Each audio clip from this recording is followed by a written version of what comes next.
So Muyiwa, you've been closely involved for a number of years now with the Down Syndrome Foundation Nigeria. That's right, yes. Of Nigeria. Yes. And still along the lines of education, I'd really like you to talk a bit, because actually the thing that the audience should know is that while it is the Down Syndrome Foundation Nigeria, you have an array of diagnoses in terms of the children that are actually part of that organization. Yes. So from an education perspective, if you can clue us in with the things that you have been doing through that organization, and how that also relates in terms of your observation with regards to education in the Nigerian landscape as well. Let me go back to the beginning. Okay. Because when BJ was born, he was born in 1988. Yeah. That was pre-internet, pre-web. Yeah. So there really wasn't any information about the condition. Yeah. Luckily, I had a friend in England who sent me books, but I wasn't much of a. It was too technical for me. So we were running in the blind, running blind, until I met Dr. Akindayomi many years back, Yes. and then of CDC, and then Mrs. Surulere. Yeah. Yes, and then Mrs. Modi later on, Yeah. and I began to have a semblance of the condition. So it was the experimental stage. So fast forward to 2001 when I met Mrs. Modi, where she set up the foundation. I'm actually a foundation member I'm the foundation member of the foundation, and it's been a challenge for these past 18 years. We're still trying to find our feet. In fact, we've come across children who are double-barreled. Some have autism and Down syndrome. Yes, it happens. That itself has proved a major challenge. So what we've tried to focus on is really on their talents, their vocational skills. They're challenged, intellectually, of course. But what we try to find out is hone in on what their abilities are and work on those. My son, BJ, for instance, loves music. Maybe because I was in the music business, I don't know. Maybe I used to run a club many years back. Yeah. And then when he was born, before he was born, I had this habit of putting headphones around my wife's pregnancy. Yeah.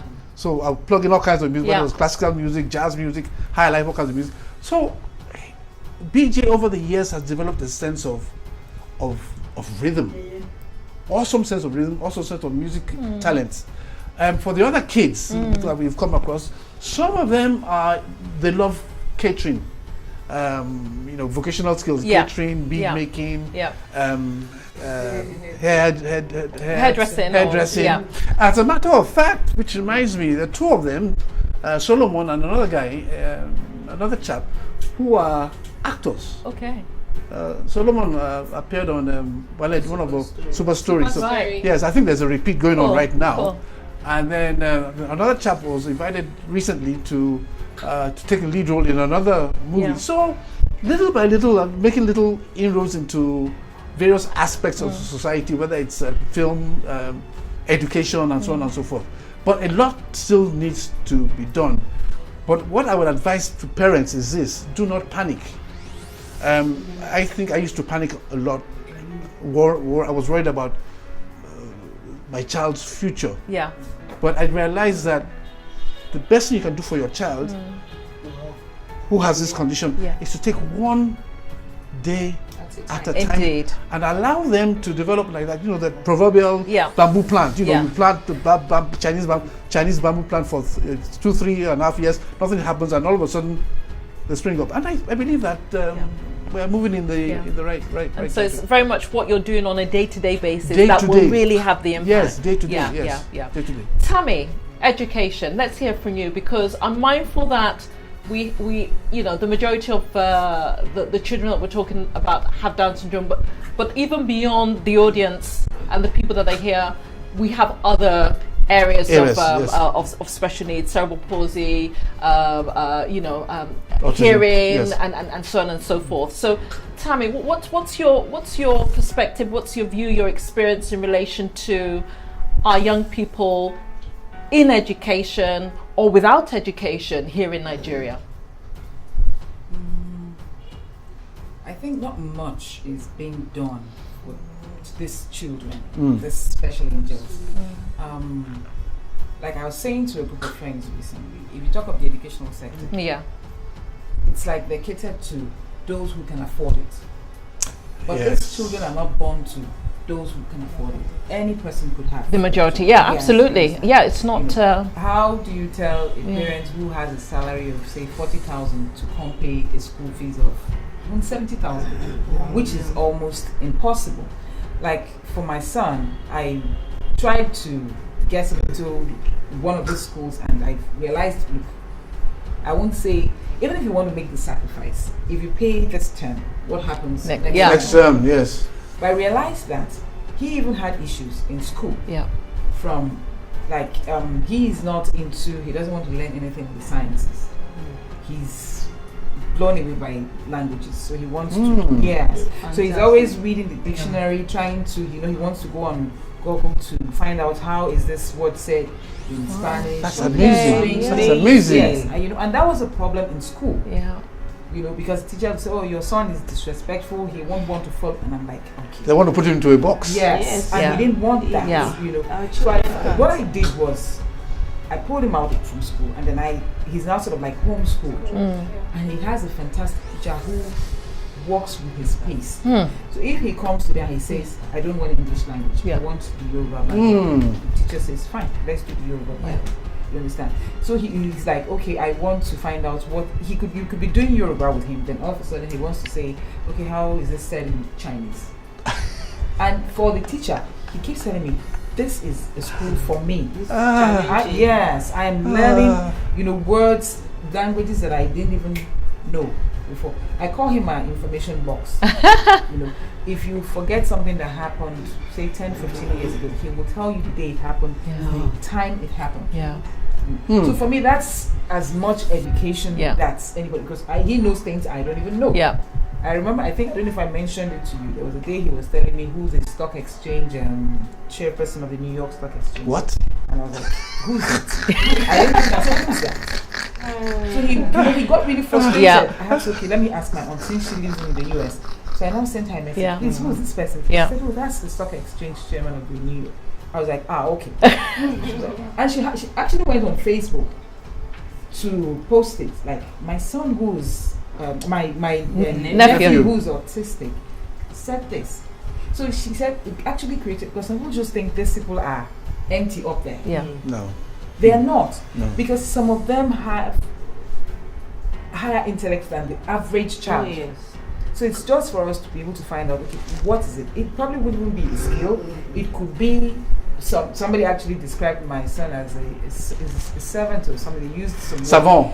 Yes. Savant, because his memory, he sees your face. The memory tension. He will tell you. He sees the car, he knows the number, he knows the color. Footsteps, he hears the footsteps, he knows who is coming. So wasn't Bill Gates autistic? Yes, a lot of those. That's what we tend to forget, that many of the people who have recorded many successes, even very, very astute and successful businessmen and women today have either autism or ADHD, dyslexia, also there's so many actors, even so many sportsmen and women and business people who have serious dyslexia. Even I read that Albert Einstein himself was, I mean, he probably had Asperger's, which is a form of autism as well. But everybody looked at him like, this guy is crazy. But yet he, and there's a family that is well known. I mean, from all indications, all of them have Asperger's, and they're doing astounding things. In the UK. Oh, that's that famous doctor who came the other day. The Maffidon. So you have to know where. Of course, our children, most of them, they may have behavioral issues. Sometimes, but it's like Mr. Majekodumi said, it's a daily work, and we are learning from our children. We are the ones who are in school with our children, because they teach us so many things. I also think society plays the society you're born into also plays a very important role. I hate to say this, I really, really hate to say it, but I think the kind of society we're in kind of limits even those who are normal. You know. Mainstream, you know, and then they go abroad and they start to excel. I don't know, if I had a way, would I send my son? I think I would, because we tend to, the society limits them, the people limit them, and I think we don't give them enough times of expression, freedom of expression, freedom to be themselves, and there's so much more we can do. Absolutely. I mean, it's solely been in recent years, and I think mainly because of the internet and all of that it's kind of been accepted that actually you could have a career as an actor and it's okay, and I would be proud of you. You could have you could be a successful makeup artist, you know, or model, exactly, you know, a musician, exactly. Whereas, you know, traditionally it would lawyer, engineer, accountant, engineer. These were there was a very tight ring fence around what parents expected their children to do. Now, and to some extent, there's still a lot of that within our education system. Yes, it is only a small portion of schools that are actually a bit more broader in their thinking, and even then, it's quite limited. Yes. You know, it is quite limited. So we still have a lot of our children being pushed towards doing a small portion of things in terms of their career. So when you take that context and you then shine the light on our young people, you know, children that have special needs, you can imagine how it's even worse for them. For them, yes. So there is a you know, a broader, bigger shake-up, as you said, that is not just about children, young people with special needs, but it's even wider than that as well. It's wider, It's wider than that as well. So I guess, and I don't know who it was, talked about some of the behavioral challenges, because the truth is that yes, there are, you know, our kids are wonderful, we love them, but we have to be real to the fact that there are challenges that come with some of the diagnoses that they have. So why don't we use this opportunity to kind of bring a bit of reality to that, to kind of demystify and take away the fear factor. So if you were speaking in front of an audience like you are now, for example, Temi, what are the one or two major things about a young person, child that has autism, that people tend to fear, but, you know, turn it around to a positive so that people could understand it better? And maybe I'll ask yourself, Delphine, to do the same thing for a person with Down syndrome. So what would you tell to educate and kind of demystify it a bit? I think I've been asked questions like, why is your son not making eye contact?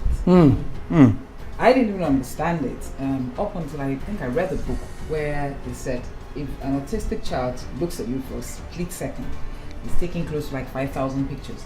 So having to still continue to look at you is like giving himself a headache.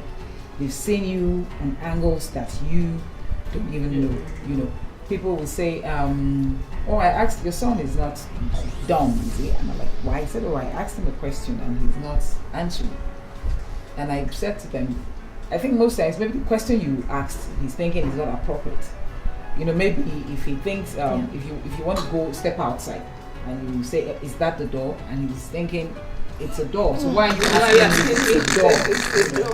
Because their brains process, process things, you know, in a different way. Like my brother, my younger brother, has this little baby, and I am so shocked to see she's barely 2, and she seems to understand that there's something different about him. Yeah. And I'm wondering, why won't the older people around, why won't the society be able to see if this little girl who's been around him for less than 2 years, like if you buy her cheese balls, she won't offer anybody in the house. She walks up to where he is, because most times he's seated away from anybody, everybody, and she goes to offer him some. And if she wants him to get her something, she says it more politely. You know, like she'll go to him and she'll say, "Boma, please, water." Wow. And I'm like, wow. Wow. But most people out there, most people out there don't treat him that way. Yeah. You know, people are not patient. Yeah. I think People are not patient. they're not patient. Yeah. You know, that's just it. Yeah. They are thinking, oh, okay, like if he walks to the ATM with me, he tends to want to stand behind me and watch what I'm doing. But if he does that to some other person, you see they just go into a screaming frenzy. Oh, why are you doing that? You understand? Yeah. They don't take time to look at it. Like, it's actually strange for somebody to want to, you know, somebody you don't know to stand right behind you, like right over your shoulder and be trying to see what you're doing. Yeah. If it was somebody with some fraudulent mind, the person would do it like, you know, cunningly. Yeah. Yes. Not be so Full on. Yes. full on you. Yeah. So I try to make people understand. I've been blessed in the sense that somehow, like, I have 2 kids. When they meet both of them, people seem to prefer him to his brother. They almost immediately, they're like, okay, he's cute, he's this. You know, I'm like, okay. And then they begin to say, okay, there's something off about him. You know, like, there's nothing off about him. It's just different. And I remember telling that to a lady. They said, oh, you are very different. He's just special. Yeah. I'm like, okay. Sometimes people even teach me ways to be able to express, deal with him. Like, I had somebody tell me recently, you should talk more. You know, sit down with him and have conversations with him like you would have with his brother. I'm like, okay, what would I say to him? Yeah. He said, just say anything to him. You know, and I've realized that since I started doing that, he's become more open. You know, like, he would come to me and say, Mommy, you're good to me. I'm like, okay. Yes.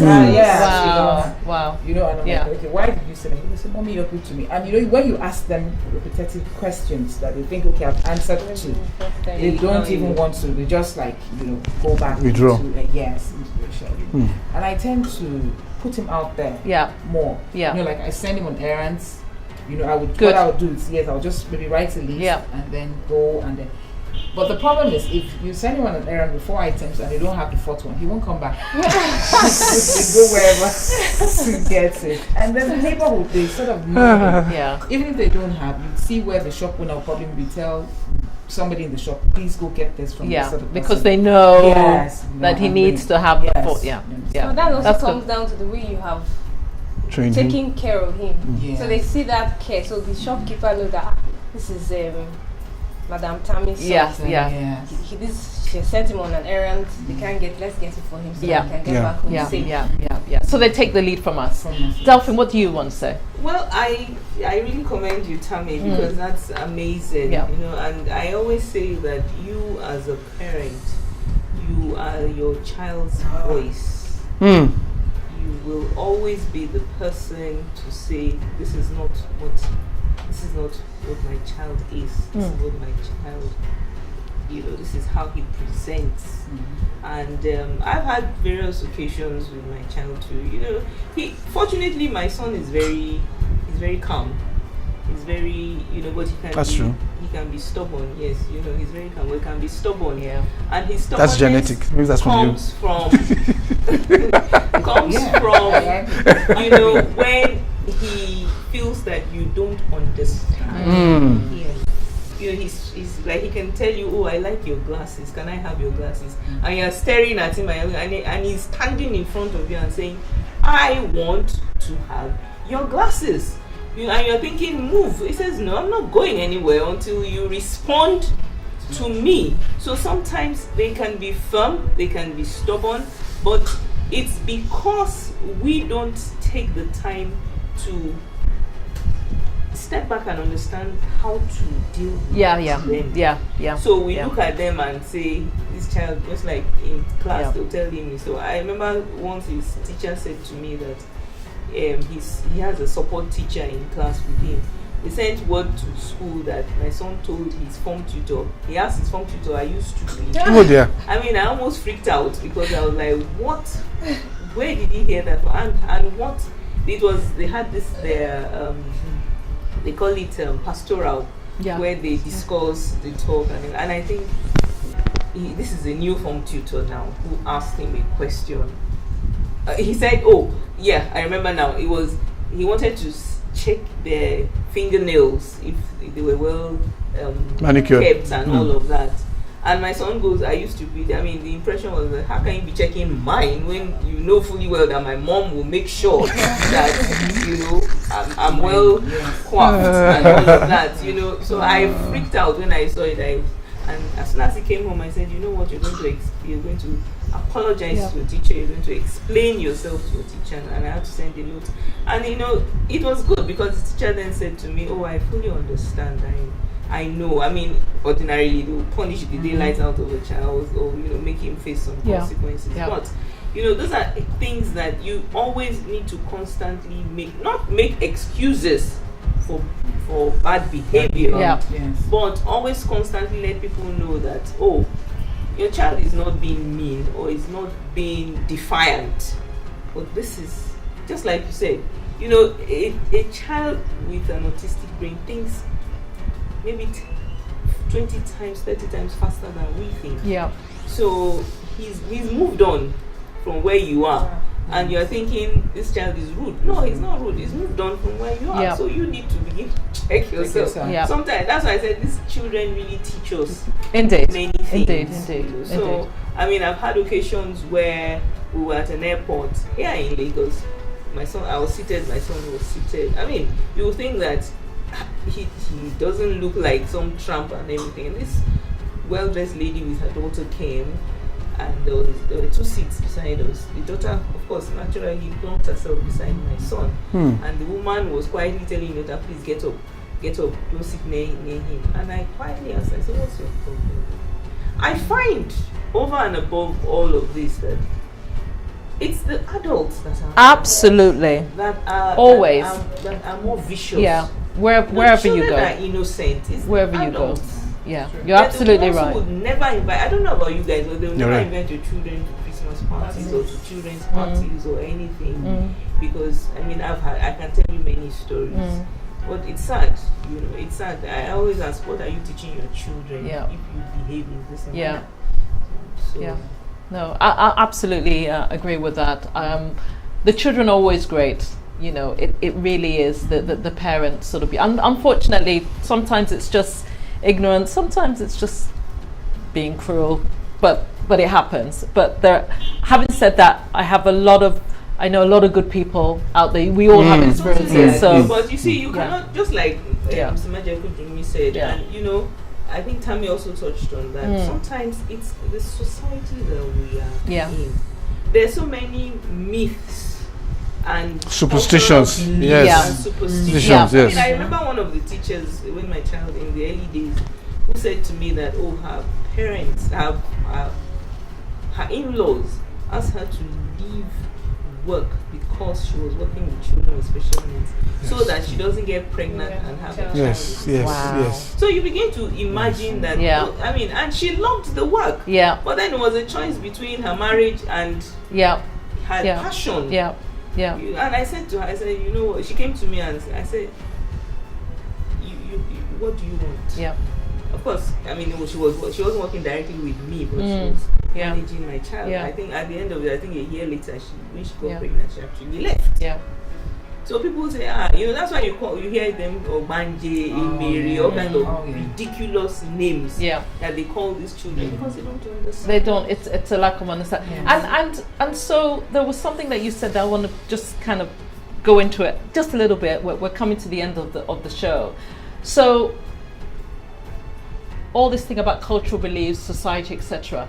How do you guys reconcile the fact that Nigeria is a spiritual nation, but you know, the way in which we as a people treat, behave, regard young people with disabilities, with special needs, it's so, for me, in conflict.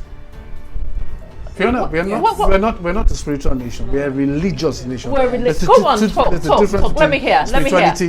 Let me hear. You're transcending. That's a, you know. That's okay, fine. You're transcending. Go on. Religious is just based on culture, traditions, false beliefs, and how you were brought up. Really, for me, it was just a question of rising above all the criticisms, all the superstitions, all the abuses, all the crazy looks and things. I rose above it, and I refused to allow it to affect me.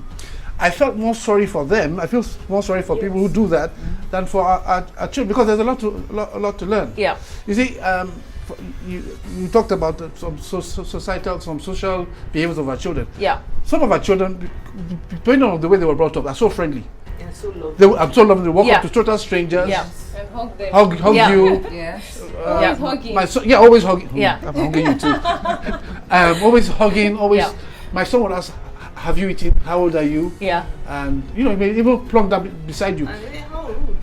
Some will say some will say how rude. Yes. But for those who are spiritual, yes, they will understand. Oh, this is a child with a different spirit entirely, and they relate. For those who are superstitious, the ones who say you leave work, don't come out because that thing will affect you. Those are people who are living in their own world. There are many of them. Many of them.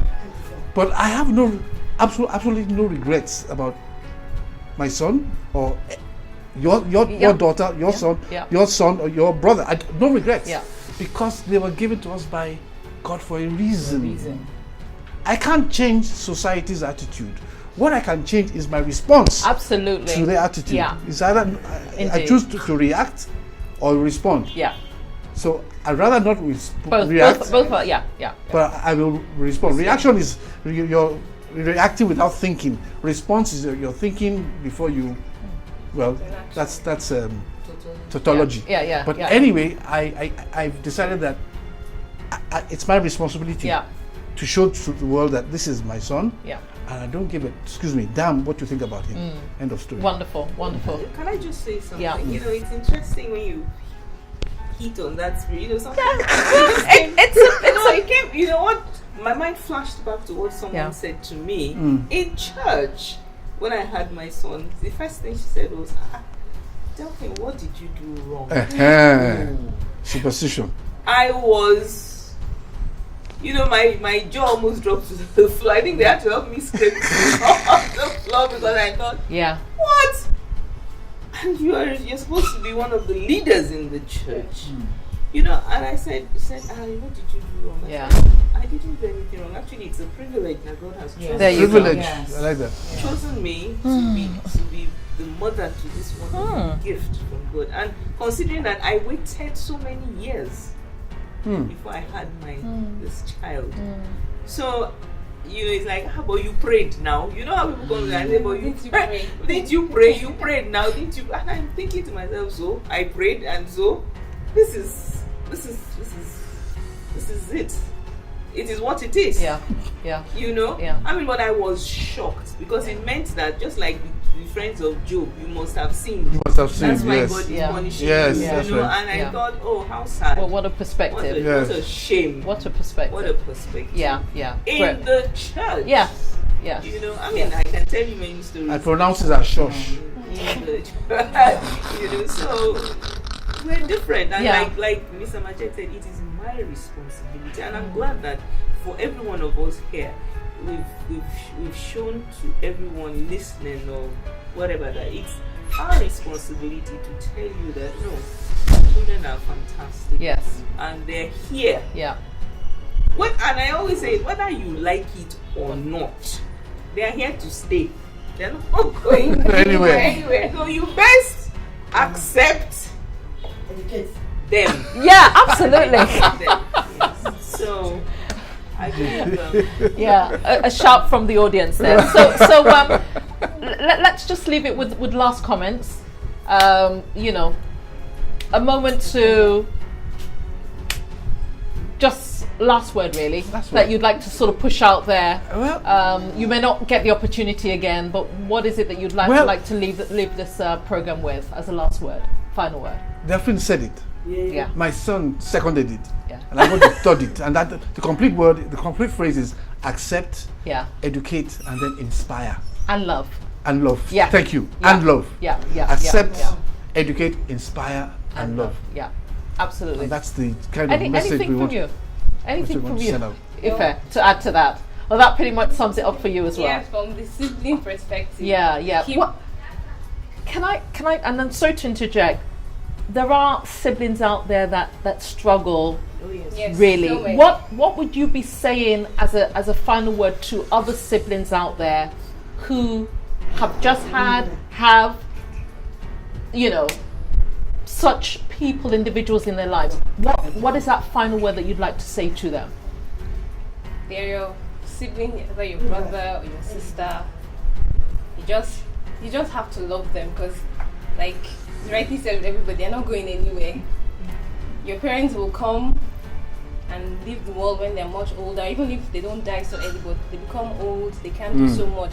It's your responsibility as a sibling to protect them and ensure that whatever skills they have are being nurtured every day to make them better individuals, improve on their social skills. So that's your job. There's nothing to be ashamed of. In fact, I can say that I'm a very proud sister of Tenny.